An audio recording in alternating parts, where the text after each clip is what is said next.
So 53% of managers are burning out right now, and 64% have burned out at some stage in their career.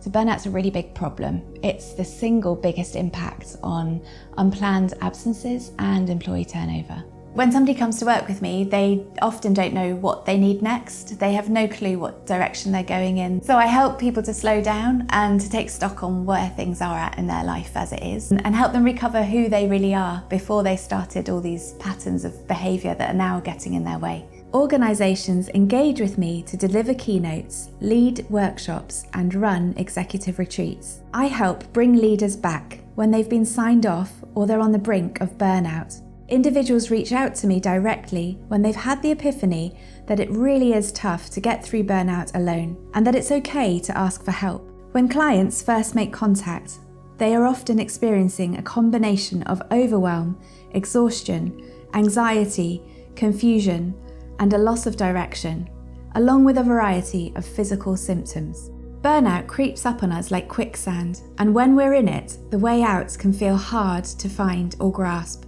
That's where I come in. I help people to find their way out.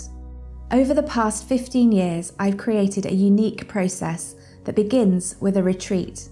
I weave together a variety of multidisciplinary modalities, blending the most powerful tools I have encountered. I co-create a safe, non-judgmental space for exploration. My work focuses on making long-lasting, transformational change. We begin by taking stock on the reality of my client's situation and how each area of their life is impacting on another. We identify the internal and external stressors. Then we explore what sits under the surface. We uncover what's been going on at a deeper level and what needs to change in order to make the biggest difference. We experiment with what it might look like, sound like, and feel like to live life more authentically, courageously, and vibrantly, anchoring this so that it becomes powerfully embodied. Everything I offer in person works equally well online too.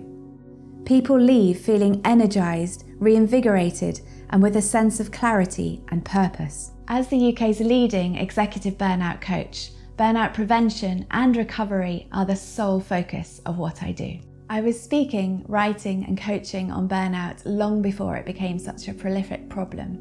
When I first began this work, I was really passionate about putting burnout at the top of the mental health agenda. Fast forward to today, and many people are much more aware of the problem, which is great. However, we have a much bigger epidemic than ever before. The next stage is to bring in greater understanding and recognise the importance of connecting with our true inner nature. When we do this, we can make systemic change, transform toxic workplaces, and create communities that really care about flourishing at every level.